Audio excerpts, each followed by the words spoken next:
Hello and welcome to Palace Intrigue. I am your host, Mark Francis. Royal author Tom Quinn tells The Sun, Harry just doesn't have anything to do.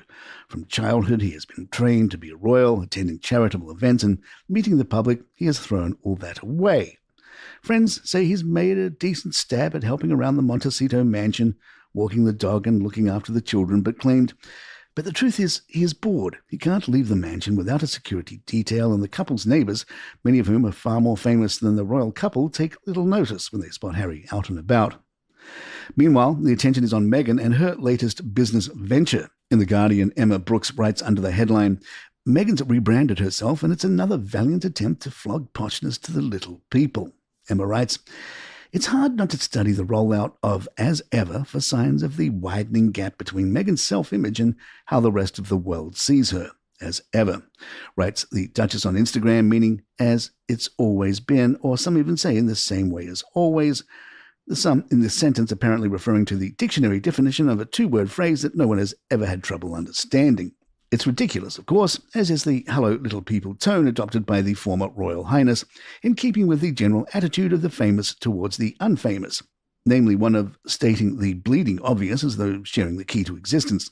Still, I find myself sympathising with Meghan, who, in her Instagram post and its accompanying video, faces the stark challenge of having to pad out thin material. This is what I do, she says to the camera, and I haven't been able to share it with you for the past few years, but now I can. What is the it here, and what has stopped her from sharing it? It may involve jam, as did her previous brand, which she launched by sending limited edition jars of preserve to, among others, Kris Jenner, Mindy Kaling, and Tracy Ellis Ross, who apparently got her fresh bag of lemons. Anyway, whatever the content, she hints darkly at some whispers abroad that forced her to jump the gun and share news of As Ever before she was ready, because I wanted you to hear it from me first. We were curious if perhaps the firm was somehow interfering in Meghan's jam and dog biscuits business, and checked in with our royal insider Deep Crown, who texted back, the palace has far weightier matters on its gilt-edged plate than monitoring jam jars across the Atlantic. His Majesty's daily red boxes aren't exactly bursting with updates on American preserves. Let me assure you, there's scarcely a whispered mention of lifestyle brands. The Commonwealth, diplomatic relations with Washington, and the careful management of the monarchy's future take precedence over any commercial venture, no matter how artisanal.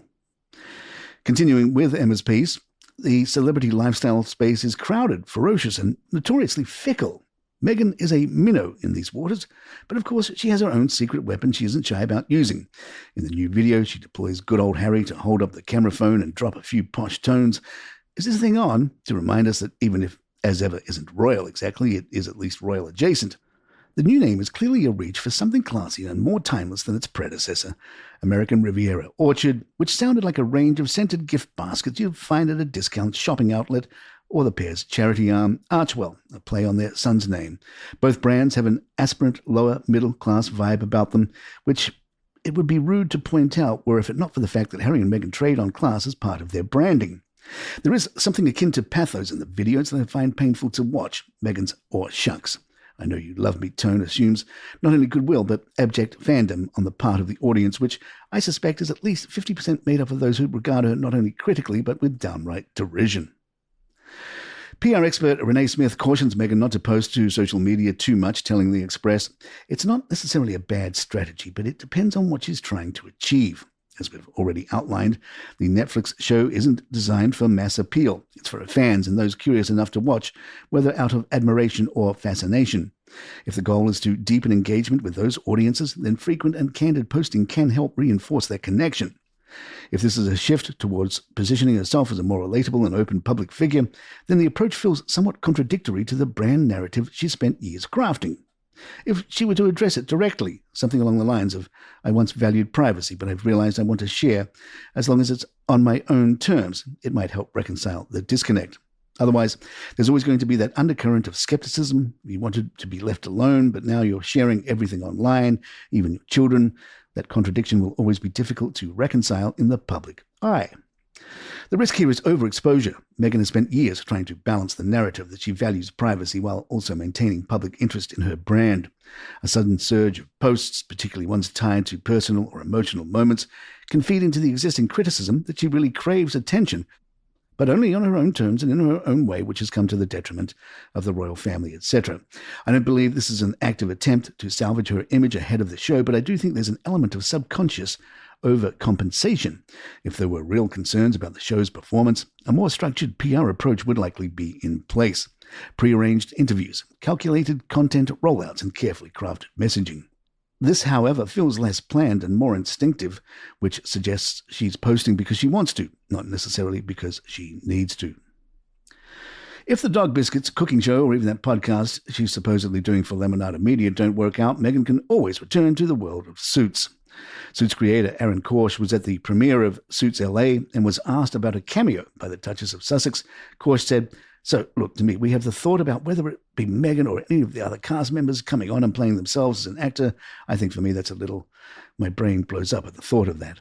So I think it blows up the world too much. Obviously, if Meghan wants to come back under any circumstances, Meghan can come back." While Meghan sorts out her business, Kate and William are returning to work after a week-long holiday on the Caribbean island of Mustique. Kensington Palace has announced that the couple will carry out a joint visit to Pontypridd in South Wales on Wednesday ahead of St. David's Day on the 1st of March. William and Kate will meet members of the community affected by the severe flooding caused by Storm Bert and Storm Dara in December. The royal family traditionally attend the Commonwealth Day service at Westminster Abbey, taking place on March 10th. It has not yet been confirmed whether the Prince and Princess of Wales will be in attendance this year. Possible former royal sex bomb Princess Anne recently made an appearance, bundled up in a padded black puffer jacket, an uncharacteristically relaxed look for the famously no-nonsense royal. But before anyone could assume she was softening, Anne quickly pivoted. Just days later, while handing out rosettes at a farm in Buxton, she arrived in a sharply tailored black coat, cinched at the waist with a plush fur collar, a reminder that while she may be practical, she's never careless about her presentation. This is, after all, a woman who was once dubbed a royal sex bomb. Yes, before Kate and Meghan dominated the fashion conversation, Anne had her own moment in the spotlight. In the 1970s, her effortless elegance, sharp cheekbones, and no-fuss glamour earned her that very title from the press. And in the fact that she was an Olympian, a fearless horsewoman, and possessed the sort of cool detachment that could make any suitor sweat, it was easy to see why she was considered a royal heartthrob of her time. And there you have it. If you'd like to email us, our address is thepalacintrigue@gmail.com. Please follow us on Spotify, Apple, or the app of your choice, and write us a review. Leave some stars if you're enjoying the show. And please join us for our new program from Calaroga Shark Media. It's called White Smoke, The Path to a New Pope. Very timely and a very good series to catch up on. Check out White Smoke wherever you get your podcasts. I'm Mark Francis. My thanks to John McDermott. This is Palace Intrigue, and good times.